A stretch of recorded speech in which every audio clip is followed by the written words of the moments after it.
Wakasema kwamba wao ni madaktari, wanataka wachome watoto chanjo, na ilikuwa ni watoto ambao ni waliotoka kuzaliwa tu.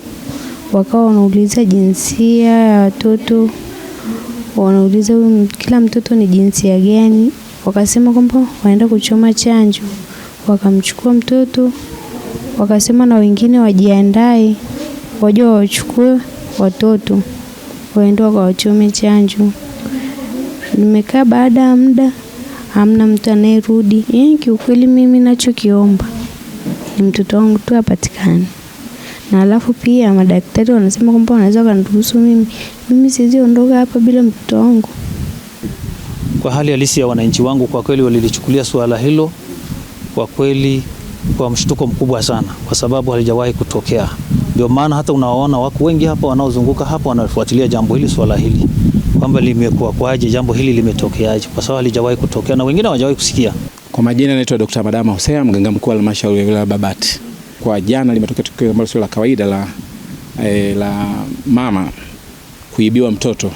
Huyu mama anaitwa Rahma Mpinga Mlai, miaka 19. Na huyu alikuwa ni mtoto wake wa pili. Mtoto wake wa kwanza na umri wa miaka 4. Na huyu tu ndio alikuwa amezaliwa mtoto wa kike. Kwa hiyo ilitokea kwamba muda wa saa 3 watu wasiojulikana, ikiwa ni mwanamume na mwanamke, na yule mwanamume walijitambulisha kama ni watu wa huduma, walieleza kwamba walikuwa na lengo la kutoa huduma za chanjo kwa muda ule wa saa 3, ambao kabisa ni kinyume ambacho cha utoaji wa huduma katika vituo vyetu. Na walimchukua pamoja na kwamba kulikuwa na watoto wengine na mama wengine na watoto wao ambao walikuwa tayari wameshajifungua katika wodi ya kina mama baada ya kujifungua postnatal ward.